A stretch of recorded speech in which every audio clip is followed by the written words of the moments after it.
Kabanata 621. Sinusubukan ng mga tao sa site na pigilan ang kanilang galit ngunit wala silang magawa. Gayunpaman, walang pakialam si Thomas at mahinahong sinabi, nang sinabi kong tutulungan kita na makakuha ng buong refund, sigurado akong gagawin ko ito. Hindi mahalaga kung mayroong anumang ebidensya o wala. Nasa iyo ang aking salita at maibabalik sa iyo ang iyong refund. Tinitigan ni Raymond si Thomas na parang tulala. Wow, bakit? Sa palagay mo ba ay isang uri ka ng isang dakilang Diyos? Bago mawala ang kanyang mga salita, dahan-dahang lumapit sa kanila ang isang silver BMW at huminto sa gilid ng kalsada. Pagkatapos, isang matandang Ginoo ang lumabas sa kotse. Nang sumulpot ang taong ito sa harap ng lahat, sabay na nabigla sina Raymond at McCain. Nagmamadaling itinapon ng dalawa ang upos ng sigarilyo at magalang na tumayo. Ang taong ito ay eksaktong si Liam Quinn, ang Deputy Director ng Stellar Jewelers para sa sangay ng Southland District. Ginoong Quinn, bakit ka nandito? Magalang na tanong ni Raymond. Liam Quinn maintained his composure while walking towards them. Sabi niya habang naglalakad, nabalitaan kong ginagamit ng bagong bukas na branch na ito ang reputasyon ng ating Stellar Jewelers para lokohin ang mga tao ng kanilang pera. Kaya nga ako pumunta dito. Para tingnan. Natatawang sabi ni Raymond, aba, don't worry, Mr. Quinn. Tinisiyasat ko ang katotohanan. Hindi ginagawa ng aming tindahan iyon at gumagawa ng marumi sa mga tao. Sa halip, sinusubukan tayong lokohin ng mga hindi sopistikadong taong ito. Inisip nila na kami ay isang bagong bukas na tindahan, at binubuli nila kami sa pamamagitan ng paghingi ng mga refund gamit ang mga peking produkto at peking mga invoice. Aba, kakatawa lang sila. Idinagdag ni McCain, oo, ang mga bastard na ito ay sadyang mapot. Mr. Quinn, kaya naming hawakan ang issue dito. Makakabalik ka ng maaga ngayon. Baka masyadong mahangin ang panahon ngayon at baka magkasipon ka. Sige, tumanggo si Mr. Quinn at ibinalik ang tingin kay Thomas. Bagamat hindi nagsasalita ang dalawa, nagkaroon sila ng tacit understanding sa isa't isa. Noong nasa Milan pa siya, nasaksihan na ni Ginoong Quinn ang mga kakayahan ni Thomas na higit pa sa tao. Isa siya sa mga nangungunang eksperto sa mundo sa mga tuntunin ng kasanayang medikal, kasanayang diplomatiko, bilang karagdagan sa kanyang mataas na caliber at kaalaman. Diyon mismo ang dahilan kung bakit si Thomas ay tinitingala ng matandang ginang. Pagkatapos ay pinahintulutan si Thomas na makapasok sa lupo ng mga direktor at makuha ang kanyang 30% na shares. Sa Stellar Jewelers, hawak ni Thomas ang pangalawang pinakamataas na posisyon sa Board of Directors, na inilagay niya ang sarili sa ibaba lamang ng may-ari. Kung ibinunyag ni Thomas ang kanyang pagkakakilanlan, maaaring mapatalsik sina Mr. McCain at Raymond sa ilang minuto. Gayunpaman, ayaw ni Thomas na gawin ito sa kanyang sarili.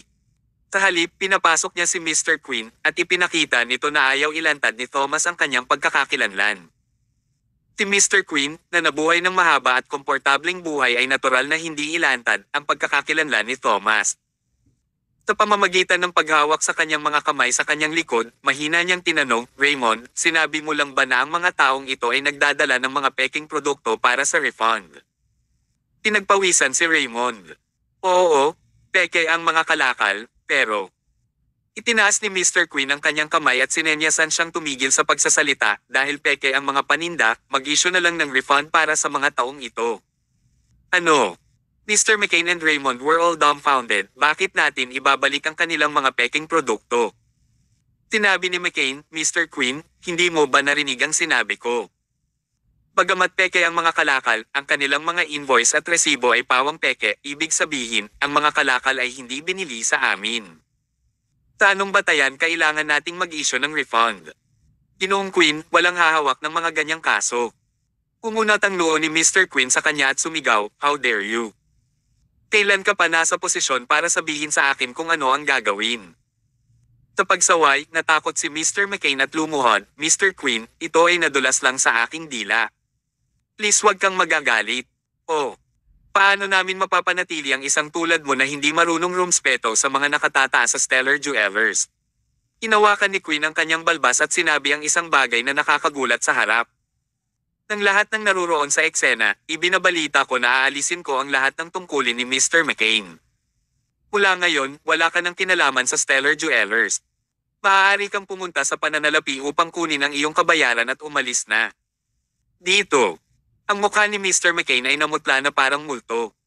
Iniangat niya ang ulo niya at tumingin kay Mr. Quinn, totoo ba talaga ito? Nawawalan na ba ako ng trabaho dahil sa isang bagay na mali? Ano ba talaga ang nasa isip ni Mr. Quinn? Kabanata 622. Mabilis na hinaila ni McCain ang manggas ni Raymond para hilingin sa kanya na magsalita para sa kanya. Hindi maintindihan ni Raymond ang nangyayari. Iniisip na lang niya na saglit lang nagalit si Liam, kaya naman binigyan niya ng ganoong kabigat na parusa. Umiti siya at sinabing, Mr. Quinn, sa totoo lang. Pero bago pa man siya matapos magsalita ay agad siyang pinutol ni Liam. Raymond Dunkley. Ano ito, Mr. Quinn? Ikaw ang direktor ng departamento ng Stellar Jewelers sa Southland District. Ngunit nagpakita ka ng favoritism noong ginamit mo ang iyong mga tauhan at hinayaan mo siyang mamahiya at lumaban sa aming superior. Isa kang bastos. Hindi mo kayang pamahalaan ang iyong mga nasasakupan, kaya ikaw ay tinatanggal ko na din. Ngayon, tatanggalin kita sa iyong posisyon bilang direktor ng departamento. Sumama ka sa kanya sa departamento ng pananalapi, kunin ang iyong pera, at umalis. Ano? Hindi alam ni Raymond kung ano ang dapat niyang sabihin. Iba siya kay McCain. Sa karamihan, si McCain ay manager lang ng isang branch. Kahit sinong tao ay maaaring pumalit sa kanya. Sa totoo lang, nakuha lang niya ang posisyon bilang manager dahil tiyuhin niya si Raymond. Umalis man siya ay ayos lang kay Raymond. Hindi ito nakaapekto sa kanya. Pero iba para kay Raymond ito. Siya ay isang opisyal, tamang empleyado ng Stellar Jewelers. May posisyon siya doon at nagtrabaho siya ng mahigit 20 taon bago niya nakuha ang kanyang posisyon. Maliban kung siya ay nakagawa ng isang malaking pagkakamali, ang kumpanya ay hindi agad siyang tatanggalin. Ngunit anong nangyari? Dahil lang lumaban ang pamangkin niya sa lalaking iyon at pati ang posisyon niya ay kinuha sa kanya. Basura lang yon. Galit ba o pipi si Mr. Quinn? Bakit may ginawa siyang katangahan? Galit na galit si Raymond. Sumigaw siya, Liam Quinn, huwag kang sumusobra. Ako ay isang direktor ng departamento. Kung gusto mo akong tanggalin, dapat kang makatanggap ng pag-aproba mula sa lupon ng mga direktor mula sa punong tanggapan bago mo ako mapatalsik. Anong karapatan mong paalisin ako? Headquarters, ha? Napangiti si Liam. Tumawag siya at nilagay ito sa hands-free. Sabi niya, ako si Liam Quinn, Vice Chairman ng branch sa Southland District. Gusto kong hilingin na tanggalin si Department Director Raymond. Tumawa si Raymond. Liam Quinn, anong nilalaro mo? Wala akong ginawang mali. Sa tingin mo ba tatanggalin ako ng headquarters? At saka, wala ka ring opisyal na dokumento, so gusto mo akong tanggalin gamit ang ilang mga salita lang. Sa tingin mo ba ikaw ang may-ari ng Stellar Jewelers? Liam Quinn, naging tanga ka talaga pagtanda mo. Nang matapos siyang magsalita, isang boses ang dumating sa telepono at pumayag ito sa kahilingan ni Liam. Naaprubahan na ang iyong kahilingan. Si Raymond Dunkley ay agad naming tatanggalin sa kanyang posisyon bilang direktor ng departamento at hindi na siya kukunin muli. Sa isang iglap, namutla ang mukha ni Raymond. Imposible. Imposible yan. Kahit na ano, hindi niya maisip kung bakit papayag ang punong tanggapan sa walang katotohanang kahilingan ni Liam. Ito ay hindi nagkakaroon ng kahit anong kahulugan. Ngunit ang problema ay sumang-ayon dito ang punong tanggapan. Tanong ni Liam, narinig mo ba? Pumunta ka na at kunin mo ang pera mo sa Finance Department at mawala ka kasama ng pamangkin mo. Sa sobrang galit ni Raymond ay nagngangalit siya. Tinuro niya si Liam. Inilagay mo ako sa likod. Papatayin kita. Sa sandaling gusto siyang salakayin ni Raymond, lumipat si Thomas sa isang iglap at sinipa ang tiyan ni Raymond na pinalipad siya ng mahigit 3 metro ang layo. Nabasag niya ang ilang piraso ng salamin. Umiling si Thomas. Sok. Naaalala ko na may nagsabi sa akin na hindi ako makakabayad kung nabasag ko ang kahit isang piraso ng salamin. Thank goodness hindi ako ang nakabasag nito. Masyadong mahal yan. Sa sobrang sakit ni Raymond ay napaungol siya. Patuloy ni Thomas, sinabi ko na sa iyo noon na dahil nag-request ako ng reimbursement, makukuha ko talaga. Naniniwala ka na ba sa akin ngayon? Ano? Mabilis na natauhan si Raymond at tumangala siya para titigan si Thomas. Siya ay nagtrabaho sa circle ng negosyo sa loob ng maraming taon at siya ay isang napakatusong tao. Masyadong kakaiba ang nangyari ngayon at ang pinakapambihirang bagay ay tila alam na ni Thomas na mangyayari ito sa simula pa lang. Kabanata 623. Ang lahat ay nasa kanyang kontrol. Tanong ni Raymond, sino ka ba? Ako si Thomas Mayo. Ako ay normal na tao na nagtatanggol ng mga karapatan ng ibang tao. Thomas Mayo. Tinubukan ni Raymond na alalahanin kung sino siya at biglang nanlaki ang mga mata niya. Nakita niyang pamilyar ang pangalan ngunit parang alien pa din. Bilang isang direktor ng departamento, nakatanggap siya ng isang notice kamakailan lamang at pangunahing nakasaad na mayroong pagbabago sa mga posisyon sa Stellar Jewelers. Ang may-ari ng pamilya ay binago mula sa matandang babae hanggang sa panganay na anak. Mayroon ding ilang mga postscript sa paunawa na nagsasaad na ang isang lalaking nagngangalang Thomas Mayo ay sumali sa lupo ng mga direktor na may pagbubukod sa mga patakaran at nakakuha ng 30% ng mga bahagi ng kumpanya. Thomas Mayo. Itong lalaki, si Thomas Mayo. Kailan lang niya narinig ang pangalan nito, ngunit hindi niya ito nakita sa personal, kaya naman hindi makilala ni Raymond si Thomas. Siyempre, hindi niya inaasahan na magiging ganito siya kamalas. Nakipagtulungan siya sa kanyang pamangkin upang manloko ng mga tao, ngunit nauwi sila sa pagdaraya sa biyenan ni Thomas. Ito ang pangalawang pinakamalaking shareholder sa kumpanya. Kung nasaktan niya ang taong ito, maaari siyang matanggal sa trabaho anumang oras. Kaya naman hindi na siya nagtaka kung bakit gagawin ni Liam ang lahat para tanggalin siya at kung bakit walang pagdadalawang isip ang headquarter sa kahilingan ni Liam. Tinaktan niya ang pangalawang pinakamalaking shareholder ng kumpanya. Bakit siya umaasa na mananatili pa rin siya? Gustong umiyak ni Raymond. Siya ay nanlaloko ng iba, ngunit sa huli, siya ay natalo. Kung masunurin niyang ibinalik sa babae noong una pa lang, hindi sana siya mapupunta sa ganitong estado. Nawalan pa siya ng trabaho ngayon. Nakuha lamang niya ang kanyang kasalukuyang posisyon pagkatapos magtrabaho ng husto sa loob ng higit sa 20 taon, ngunit bago pa siya makakuha ng anumang pera, nawala ang lahat sa kanya. Mahirap lang ang buhay niya. Nang naunawaan niya ang katotohanan, umiyak si Raymond.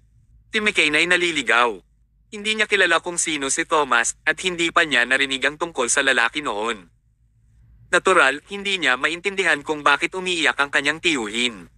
Hindi sila pinansin ni Liam at inutusan ng secretary ng branch. Agad na abisuhan ng departamento ng pananalapi upang mabayaran ang mga ginoo at kababaihan. Huwag palampasin ang kahit isang sentimo. Naintindihan ko po. Mabilis na umalis ang sekretarya. Pagkatapos, sumambulat ang malakas na palakpakan sa silid. Napangiti ang lahat. Ngayon, sa wakas ay nakahanap na sila ng solusyon sa problema. Pinuri ng lahat si Liam sa pagiging tunay na makatarungan. Samantala, tahimik lang na pinagmamasdan ni Liam si Thomas. Ang lahat ng ginawa niya ay batay sa kalooban ni Thomas, wala nang iba pa. Ngunit hindi pa natatapos ang usapin. Tinanong ni Thomas si Felicia, "Nay, dala mo ba ang martilyo?" Oo. Inilabas ni Felicia ang martilyo. "Thomas, bakit gusto mong dalhin ko ito?" Umubos si Thomas at itinuro ang sanga. "Tirain mo yan." "Ano? Tirain mo yan." "Tama iyan. Isa itong tindahan na niloloko ang mga customer nito. Dapat mong basagin yan. Hindi yun nararapat, hindi ba?" Hinawakan ni Felicia ang martilyo ngunit hindi ito nang ahas na kumilos.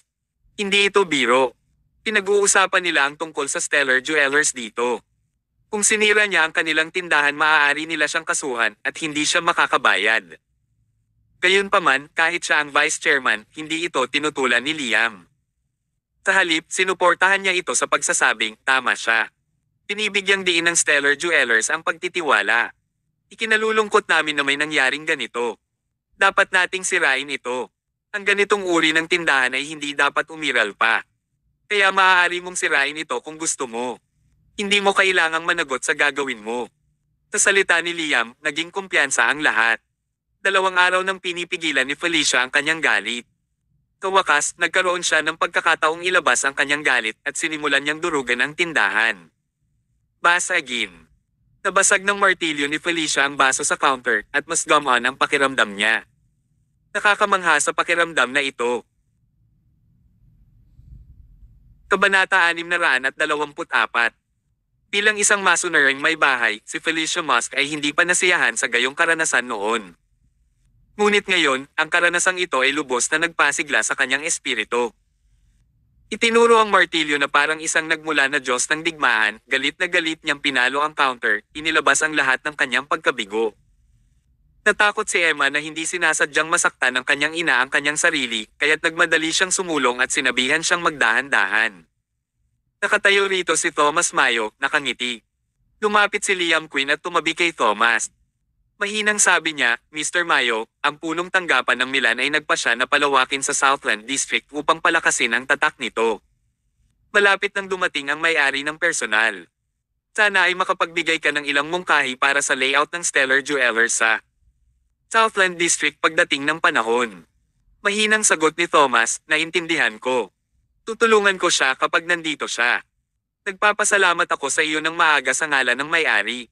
Lahat tayo ay pamilya dito, hindi na kailangang maging magalang. Nakuha ni Felicia ang kanyang reimbursement pagkatapos mamartilyo at umalis na may kontentong puso. Isang ngiti ang nakaukit sa kanyang mukha sa buong paglalakbay niya pauwi. Nakakatuwa talaga ang nangyari ngayon, Thomas, bakit sigurado ka na talagang ibabalik sa atin ang kabilang partido? Dahil ang Stellar Jewelers ay isang malaking tatak sa isang pang-internasyonal na kumpanya, dagdag pa, naghahanda din silang palawakin ito sa bansa. Sa panahon ng kritikal na panahon na ito, talagang hindi nila kayang magkaroon ng anumang mga kaso na may kaugnayan sa pandaraya, sa makatuwid, hindi maiiwasang bayaran kanila. Ang kanyang paliwanag ay makatwiran, ngunit sa katunayan, normal para sa isang malaking negosyo na hindi unahin ang serbisyo sa customer kapag ang kanilang negosyo ay umunlad. Pero kung hindi dahil sa espesyal na pagkakakilanlan ni Thomas, wala silang maibabalik kahit isang sentimo ngayon. Matapos pauwiin ang kanyang biyenan at asawa, nakatanggap si Thomas ng tawag tungkol sa trabaho at nagmamadaling umalis. Sa opisina ng chairman sa Shalom Technology ay may meeting room. At sa loob nito ay mahigit 10 haligi ng kumpanya, ngunit naruroon din ang mga executive ng Scots Remembrance Cultural Arts Entertainment. Ang agenda para sa araw na ito ay disaster relief. Nagkaroon ng sunog sa Forest Park kahapon, na sumaires sa malaking bahagi ng park at nasugatan din ang malaking bilang ng mga manggagawa. Pareho ang gawaing pagpapanumbalik at paggamot sa mga nasugatan ay nangangailangan ng kontribusyon mula sa iba't ibang sektor ng lipunan. Bilang nangungunang negosyo ng Southland District, walang dahilan ang Shalom Technology at Scots Remembrance Cultural Arts Entertainment para hindi lumahok. Nagkaroon sila ng obligasyon na tulungan ng gobyerno sa bagay na ito. At kung ito ay hahawakan ng hindi maganda, ang negosyo ay haharap sa pressure mula sa iba't ibang aspeto. Kaya naman, ipinatawag ni Thomas ang lahat ng senior executive para sa isang pulong tungkol sa isyong ito. Ben Caspian, ang pangkalahatang tagapamahala ng Shalom Technology. Una sa lahat, tiyak na kailangan nating magbigay ng donasyon. Ang ating kumpanya ay dapat mangolekta ng mga pondo sa lalong madaling panahon at i-donate ang mga ito sa gobyerno upang ipahayag ang ating sinseridad. Tumango si Thomas at itinaas ang isang daliri. Mag-donate ng $1 bilyong. Ang $1 bilyong ay talagang hindi isang maliit na halaga. Nag-donate si Thomas ng malaking halaga ng pera bilang kanyang responsibilidad as nangunguna sa negosyo, sa paniniwalang malaki ang maitutulong nito sa pagpapanumbalik at paggamot sa mga nasugatan. Nagpatuloy si Ben. Bukod sa donasyon, nakagawa din ang Shalom Technology ng mga bagong kagamitan sa rehabilitasyon na makakatulong sa mga biktima na makabangon. Magagamit na ito ngayon sa merkado sa presyo ng gastos. Ito ay isang mahusay na kawang gawa. Sumang-ayon din si Thomas sa mungkahi ni Ben. Pagkatapos ng pagpupulong, agad niyang inilagay ang mga kagamitan sa rehabilitasyon sa market sa cost ng price. Sa kabilang banda, sinabi ni Anna Caspian, ang direktor ng Scots Remembrance Cultural Arts Entertainment. Bukod sa donasyon ng Scots Remembrance Cultural Arts Entertainment, iminumungkahi ko na mag-imbite tayo ng ilang kilalang mga bituin sa pelikula at mga awit na mag-collaborate sa isang pelikula. At ibibigay namin ang lahat ng kita ng benta mula sa takilya sa mga pondo para muling itayo ang Forest Park. Iyon din ay isang napakagandang ideya. Pinahintulutan nito ang impluensya ng Scots Remembrance Cultural Arts Entertainment na lumawak at sa parehong oras, tumulong sa pagpapanumbalik ng kagubatan. Bukod dito, ito rin ay magpapataas ng pakiramdam ng responsibilidad at pakikilahok ng publiko. Sa pamamagitan ng panunood ng pelikula, masisiyahan ang publiko sa pelikula at makapagbigay ng tulong na isang napakahusay na ideya talaga. Kabanata 625. Ang tanong ay, sinabi ni Thomas, ang paggawa ng pelikula ay nangangailangan ng oras at pagsisikap. Kung hihintayin natin na matapos ito, huli na, di ba? Ani ni Ana, rest assured, magdadagdag kami agad ng mga director at screenwriters para magtrabaho sa scriptwriting. Kasabay nito, ang mga nakumpletong bahagi ay maaaring i-film in, pagkatapos ay maaari naming i-compile at i-edit ang mga ito sa dulo. Bagaman ang ilang iba't ibang kalidad ay dapat asahan, hindi kami tumutuon sa nilalaman ngunit sa kung para saan ito. Kami ay dapat kumita ng mas maraming kaya namin mula dito para sa kapakanan ng kawang gawa. Tumango si Thomas. Sige, gawin natin ang paraan mo. Pagkatapos ng talakayan, lahat ay magtungo sa kani-kanilang gawain. Inilunsad kaagad ng Shalom Technology ang kanilang bagong produkto sa rehabilitasyon, habang ang Scott's Remembrance Culture Arts Entertainment ay nagtrabaho sa scriptwriting ng buong bilis. Tiniyak din nila na sasali rin ang mga kilalang aktor. Ang lahat ay umunlad sa napakalaking measure. Ang isang operasyon ng naturang sukat ay hindi maaaring pigilan ng anumang alingaw-ngaw mula sa pagkalat. Sa lalong madaling panahon, lahat ng nasa Southland District ay nabighani sa kung ano ang ginagawa ng Shalom Technology at Scott's Remembrance Culture Arts Entertainment at pinuri ang kanilang mga aksyon. Sa mismong sandaling iyon, ang ilang mga partido ay hindi masyadong nasisiyahan. Downtown, Skyworld Enterprise Building. Director's Office. Si Direk Hudson ay nanunood ng pag-unlad ni Shalom at Scott sa kanyang upuan at tiyak na hindi nalulugod tungkol dito. Umupo si Ryan sa sofa, tahimik na nanunood ng balita. Ito ay isang pin drop na katahimikan. Inampis ni Conley ang kanyang mesa sa galit. Sa tingin ba ni Thomas siya ay isang santo? Donasyon, kagamitan sa rehabilitasyon at maging ang paggawa ng pelikula. Diyos ko, ano siya? Ang Mesias. Pinigyan siya ni Ryan ng isang mahinang ngiti. At the very least, he's doing it for the sake of others, something practical and useful. Kung hindi ka masaya tungkol dito, maaari ka ring mag-abuloy. Nag-donate siya ng 1 billion, pwede kang mag-donate ng 2 or 3 billion din. Walang pumipigil sa iyo. Namula si Conley sa galit. Kung ito ay 6 na buwan na ang nakaraan, siya ay nagngangalit ng kanyang mga ngipin at umubo ng 3 bilyong halaga ng donasyon. Pero sa kasalukuyang kondisyon ng Skyworld Enterprise, huwag nating sabihing 3 bilyon, hindi man lang niya kayang mag-donate ng 300 milyon. Dahil pababa na ang kanilang negosyo, hindi na gumagana ang Hegemony Entertainment gaya ng dati. Kung hindi upang suportahan ang isang malaking pamilya at pagpapasya na lumipat sa isang mas maliit na negosyo, hindi sila magiging ganoon katrabaho ngayon. Kahit na para sa isang kumpanyang kasing laki ng Skyworld Enterprise, ang mga mapagkukunan ay matagal nang nababanat at sa bilis na iyon, malapit na silang mabangkarote. Napabuntong hininga si Conley. Kanino ka kakampi? Inimbitahan kita dito para kalabanin si Thomas, hindi para tapakan mo ako. Nanatiling hindi mapakali si Ryan at sinabing, kung hindi dahil kay Van Asia, sa tingin mo ba nandito pa rin ako sa tabi mo? Parehong hindi nasisiyahan ang magkapatid at tinatrato nila ang isa't isa ng may katulad na paghamak. Ngunit sa kabuuan, kailangan nila ang isa't isa. Ang awkward ng sitwasyon na ito. Napatigil silang dalawa sa pag-uusap. Ngunit pagkatapos ng ilang sandali ng katahimikan, mamantong hininga si Ryan at sinabing, para sa Van Asia, maisasakripisyo ko lang si Thomas, Forest Park at ang inosenteng publiko. Natawa si Conley sa pahayag na iyon. May naisip ka bang ideya para tapusin si Ben? Tumango si Ryan. Ang apoy sa oras na ito ay nagmamarka ng pagtatapos ni Ben. Kung mas mataas siyang umakyat, mas malakas at masakit ang pagkahuhulog. Bagong kagamitan. Mag-shooting ng pelikula. Hehe, gusto kong magdusa siya ng kabuoang pagkatalo at hindi na muling tumayo. Kabanata 626. Ang bagong inilabas na kagamitan sa rehabilitasyon ng Shalom Technology ay naging hit sa market sa susunod na 2 araw. Ang malaking bilang ng mga miyembro ng pamilya ng mga nasugatan ay nagmadali sa mga tindahan na nagbebenta ng mga kagamitan upang tulungan ang pagbawi ng kanilang mga mahal sa buhay. Hindi lamang nag-donate ang Shalom Technology, nagbigay din sila sa publiko ng mga kinakailangang kagamitan.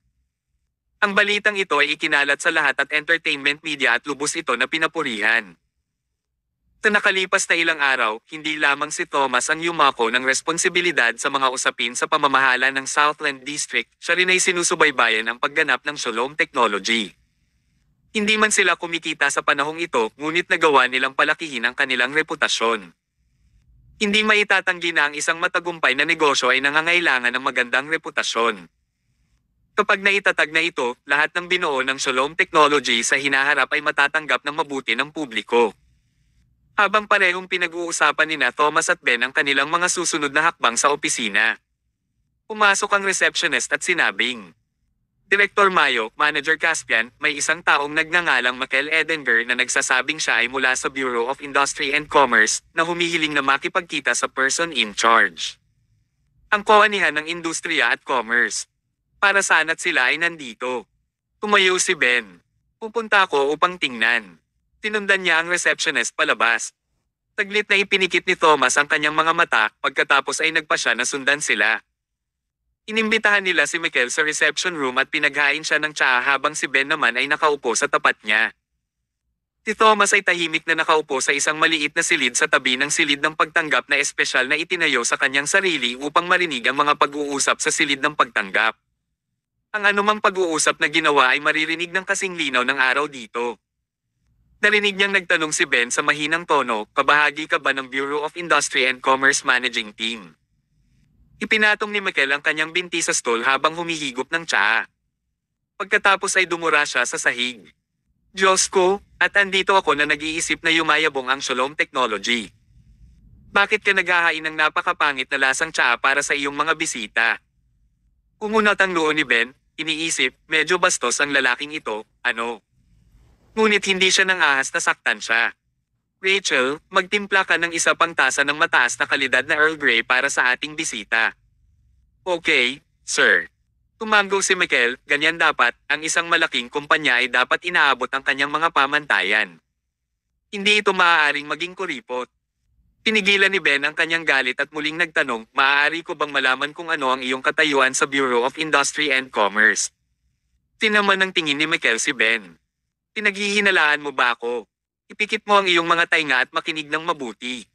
Si Easton Edinger, ang direktor ng Bureau of Industry and Commerce, ang aking pangatlong tiyuhin.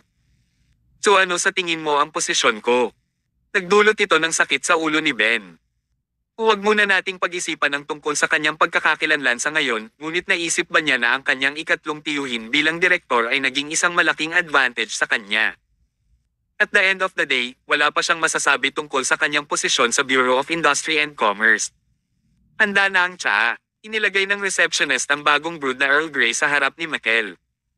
Inigop niya, nasiyahan sa nakahain. Sa inasal niya, imposibleng taga Bureau of Industry and Commerce siya. Isa siyang ganap na gangster. Puno ng galit si Ben, ngunit nagawa niyang ngumiti at nagtanong, Nako, maaari ko bang malaman kung ang utang namin sa kasiyahan ng iyong presensya ngayon? Sinabi ni Michael, ang pinakabagong kagamitan ng iyong kumpanya ay napakahusay na nagbebenta kayo kamakailan, hindi ba? Hindi masyadong masama yun ha. Narito ako ngayon upang tingnan ang iyong listahan ng produksyon upang makita kung sinasadya mong tasan ang presyo at kumita sa harap ng kalamidad. Nang marinig iyon, hindi na napigilan ni Ben ang kanyang galit.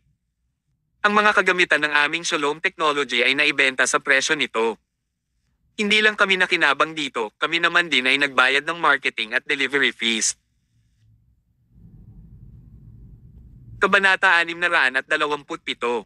Tinasabi mong itinaas namin ang presyo at sadyang sinamantala ang publiko. Hindi ba't masyado naman ata iyon? Michael smacked his lips. Oh hey, what made you so furious? Kung hindi mo ginawa hindi ka dapat mag-abala. Bakit ka ba nagagalit sa sinabi ko? Hindi kaya nataman ka. Ito ay walang kaparerekon. Si Ben ay palaging isang maginoo sa buong buhay niya, wala siyang paraan upang mahawakan ng gayong panghahamak. Siya ay asar na at hindi makasagot ng maayos. Nagpatuloy si Michael. Hindi ka lang kumita pero kailangan mo pang magbayad para sa marketing at delivery. Hey, may maniniwala ba sa iyo? Walang mabait na negosyante sa mundong ito. Kung gayon, bakit hindi mo ako paliwanagan kung ano ang mga benepisyo na makukuha natin sa paggawa nito? Sa pamamagitan ng pagbabayad sa merkado at paghahatid ng produkto. Mangyaring sabihin mo, ano ang inaasahan niyang magiging tugon? Ang Shalom Technology ay malinaw na gumagawa ng kawanggawa at sa parehong oras ay nakakuha ng reputasyon. Maliwalas ang araw. Pero ang ilang mga bagay ay mas maganda na iwanang hindi isinisiwalat, baka ang mga tao ay mainas lang tungkol dito. Tabay balisa at galit si Ben. Galit na galit siya sa panghahamak na ito. At gayon pa man, wala siyang magawa para ilabas ito. Hindi man lang naabala si Mikel, kumatok siya sa mesa at sinabing, "Bilasin mo, dalhin mo sa akin ang listahan ng produksyon. Kung inosente ka, bakit hindi mo patunayan?" Sa ngayon, iyon lang ang lohikal na sinabi niya. Inutusan ni Ben ang kanyang mga manggagawa na dalhin ang lahat ng listahan ng produksyon at inilagay sa harap ni Mikel. Napatingin si Mikel. Pero sa katunayan, talagang hindi naintindihan ni Mikel ang listahan. Kitang-kita sa kanyang mapaglarong tingin, nagkukunwaring naiintindihan at tinitingnang mabuti ang listahan. Kahit na ang propesyonal ay kukuha ng ilang oras upang maunawaan ang isang detalyadong listahan. Paano maintindihan ng lalaking ito na dumaan lang sa kanya? Tino-surprise, muntik na siyang himeteyan sa mga sumunod na sinabi dahil sa galit. Nanginginig ang kanyang mga binti, sinabi niya. "Hey, may problema sa iyong listahan. Para lamang sa mga materyales na ito at sa gasto sa paggawa, ang kabuuan ay dapat na humigit kumulang $100 para sa isang piraso ng kagamitan." Wow! Isang mabuting bata. Ang presyo ng pagbebenta para sa kagamitang ito ay $528 noong inilabas mo ito. Ito ba ang tawag mo, hindi kumikita ngunit kailangang magbayad para sa marketing at paghahatid? Kayong mga taga-Shalom Technology ay napakasama. Aalis na sana si Ben kung ibang tao ang kaharap niya. Ano bang pinagsasabi nitong lalaking ito? Kung hindi mo naiintindihan ang listahan ay huwag subukang unawain ito. Naglakas loob pa siyang sabihin na ang halaga ay nasa $100. Kung gayon, bakit hindi siya mismo ang bumuo ng isa? Ang isang walang laman ay siguradong makakagawa ng pinakamaraming ingay. Gaano siya kababa? Kinagat ni Ben ang kanyang mga ngipin at galit na sumagot, "Marahil hindi ka masyadong pamilyar sa listahan. Ang halaga ng mga materyales na ginamit ay hindi mura. Ginawa namin ang aming makakaya upang bawasan ang gasto sa paggawa sa minimum na $528. Sa totoo lang, wala kaming kinikita dito. Tama na yan. Hanggang kailan ka mag-aartista?" Malisyosong sinabi ni Mikel, ang Shalom Technology ay nagbebenta ng mga produktong mababa ang kalidad sa mataas na presyo. Hindi ka lang nakakuha ng reputasyon, ngunit sinamantala mo ang pagkakataong kumita ng pera ng sabay-sabay, shooting two birds in one stone. Kung hindi dahil sa aking superior na katalinuhan at pamamahala upang malaman ito, natatakot ako na ang publiko ay naitago sa kadiliman. Ginagamit ngunit hindi alam ito, kahit na nagpapahayag ng pasasalamat sa kabilang partido. Ngayon, ang Shalom Technology ay kailangang mag-reimburse ng naaangkop. Alinsunod sa halagang iyong naibenta, kailangan mong bayaran ang pinakamataas na multa, 5 beses ang halaga. Gusto kong malaman ng lahat ang madilim na bahagi ng Shalom Technology at masira ang iyong reputasyon. Iyak nang iyak si Ben sa loob pero walang luhang lumalabas dahil nilalamon lahat ng nag-aapoy niyang galit. Ano ang nangyayari? Hindi niya pinansin ang halaga para sa kawang gawa. Hindi sila nagkakaroon ng reputasyon para lamang pagmultahin at siraan. Ganito na ba kahirap ang gumawa ng mabubuting gawa ngayon? Kahit na ang isang mabuting tao ay nakadama ng pagkabigo. Kabanata 628. Skyworld Enterprise, Opisina ng Direktor. Conley, hindi na makatiis pa, nagtanong. "Kuya, gagana ba talaga ang plano mo?" Ryan snickered, "It's a foolproof plan. Mikel himself is very greedy, he knows no shame.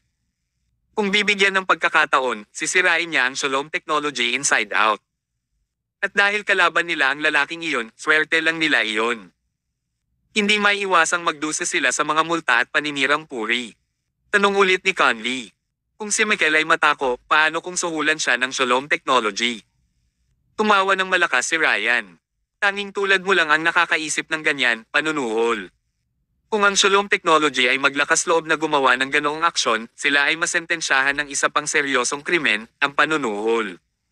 Sa oras na iyon, hindi na sila makakabawi. Mula sa walang problema hanggang sa pagharap sa isang malaking issue. Medyo nagalit si Conley, paano siya naging tanga. Ngunit pagkatapos makinig sa paliwanag ni Ryan, hindi na siya nabalisa, bagkus, natuwa siya. Sa kung paano ang mga bagay sa kasalukuyan, ang Shalom Technology ay tiyak na babagsak. Nagpatuloy si Ryan. At saka, may second plan ako sa kanila. Sa lalong madaling panahon, ang pangalawang pangkat ay papasok sa labanan. Ako, sa isang banda, curious kung ano ang isasagot ni Thomas. Nahaharap sa ganitong masalimuot na disenyo, talagang pinaniniwalaan na ang Shalom technology ay magsasara sa loob ng ilang araw. Si Ryan ay puno ng mga ideya, at makapangyarihan din ang mga ito. Kung ito ay alinman sa iba pang ordinaryong kumpanya na may mga normal na empleyado, hindi nila magagawang harapin ang mga walang humpay na pag-atake. Kahit kay Ben, sobrang hirap. Pinuksan niya ang kanyang notebook at nagpatuloy. Isantibi muna natin ang Shalom technology at pag-usapan ang tungkol sa Scott's Remembrance Culture Arts Entertainment.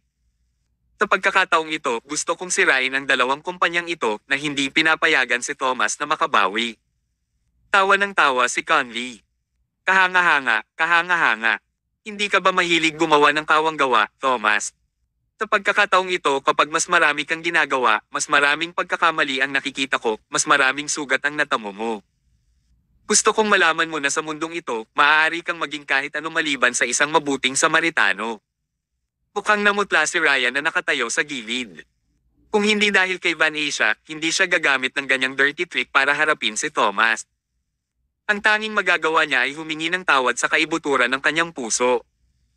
Ipinatong ni Conley ang kanyang mga kamay sa kanyang balikat, "Kuya, huwag kang masyadong malungkot. Alam ko kung ano ang nasa isip mo. Huwag masyadong mag-alala tungkol dito." Pagkatapos makitungo kay Thomas at tanggalin ang Shalom Technology at Scott's Remembrance Culture Arts Entertainment. "Magdodonate ako sa charity sa pangalan mo, umaasa na mapagaan nito ang iyong pasanin sa pag-iisip."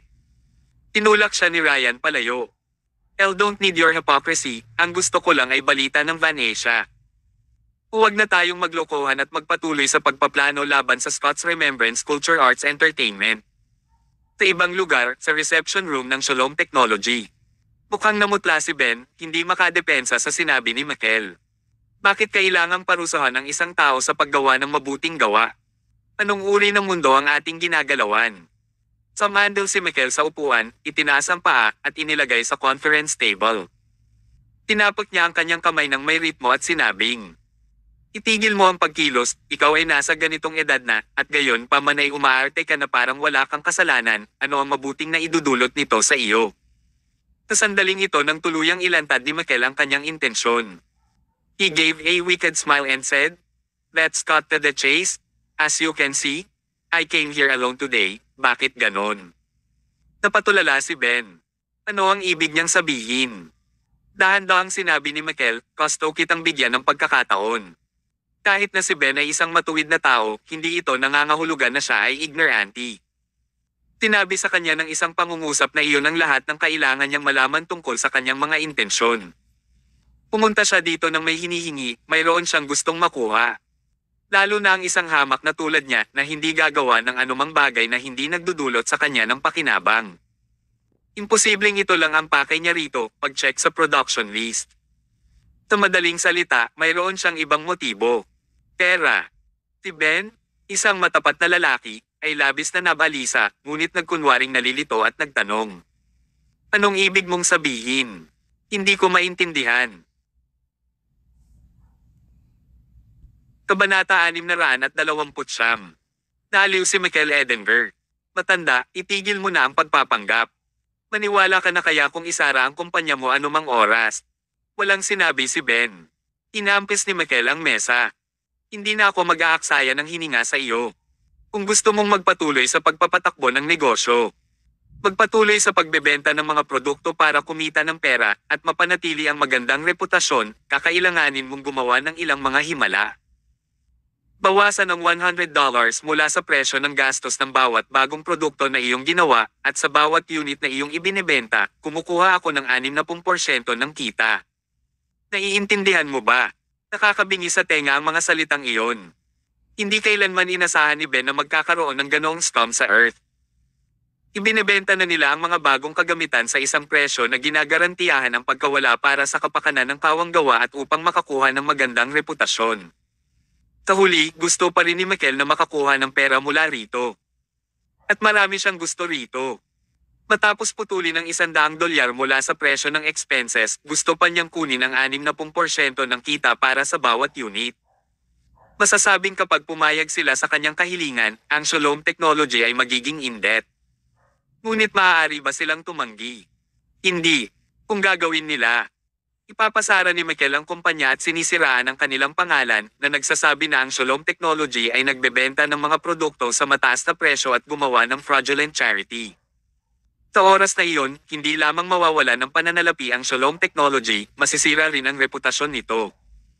Sa panahong iyon, mapipilitin talaga sila sa isang dead end. Bilang pangkalahatang tagapamahala ng kumpanya, hindi lang napanood ni Ben ang pagdating ng kumpanya sa ganoong antas. Ang Shalom Technology ay isang bagay na pinaghirapan ni Thomas para makabalik. Kung napahamak ito sa ilalim ng kanyang mga kamay, paano siya babalik at haharap kay Thomas? Lumipas man ng 100 taon, mahihiya pa rin siyang harapin si Scott sa impyerno. Kaya naman kinailangan niyang inganga ang kanyang mga ngipin at magtiis. Kinailangan ng matanda na tiisin ang sakit sa kanyang puso at pigilin ang sakit na luha. Nagpasya siyang pumayag sa desisyon ni Mikel. Sa kritikal na sandali na iyon, bumukas ang pinto sa guest reception room ng may langit-ngit. Sabay silang napatingin sa pinto at nakita si Thomas na nakatayo roon na may nakaka-relax na ngiti. Sino ka? Sinong nagpapasok sa'yo? Itinuring na ni Mikel ang sarili bilang amo ng lugar. Walang pakialam na sinabi ni Thomas, ako si Thomas Mayo, ang CEO ng Shalom Technology. Naantala ako dahil sa ilang bagay ngayon lang. Paumanhin. Habang nagsasalita siya, umupo siya sa tapat ni Mikel. Naiinip na sabi ni Mikel, what's wrong with your company? Kahit na dumating ang isang taong kasing halaga ko, hindi mo ako tinanggap ng mainit. Isa-isa pa akong binati ng mga tao mo. Napaka-absurd. Umiti si Thomas. I'm really sorry. May nangyari talaga. Lumingon siya at nagtanong. Nga pala, I heard that you're an employee from the Bureau of Industry and Commerce. Nagtataka ako kung bakit ka pumunta sa Shalom Technology sa oras na ito. Tinipa ni Mikel ang upuan sa tabi niya. Hindi siya masaya. Nagsayang ba siya ng hininga sa pagsasabi ng lahat ng mga bagay na iyon ngayon lang? Tinuro niya si Ben. Ikaw. Sabihin mo sa kanya. Bamantong hininga si Ben at sinabi ang lahat ng nangyari kanina. Iminungkahi din niya ang kanyang mga saloobin ng maingat. Agree with Mikel at huwag magdulot ng kaguluhan. Okay, naiintindihan ko. Tumango si Thomas at tumingin kay Mikel. Mahinahong tanong niya, Mikel Edinger, alam ba ng pamilya mo na ganito kakamangha-mangha? Nagalit si Mikel. Anong meron sa tono na iyan? Mahinahong sinabi ni Thomas, huwag kang magalit, nagtatanong lang naman ako. Kung alam ng iyong pangatlong tiyuhin na ginamit mo ang kanyang pangalan para iligaw ang publiko. At magpanggap na ikaw ang tagapamahala ng Bureau of Industry and Commerce pati na rin ang pagbabante ng mga banay na industriya, ano ang iisipin niya? Kabanata 630. Pagkatapos sabihin ang mga bagay na iyon, biglang umasim ang ekspresyon ni Mikel. Sa katunayan, nagsimula siyang nauutal. Anong sinasabi mo?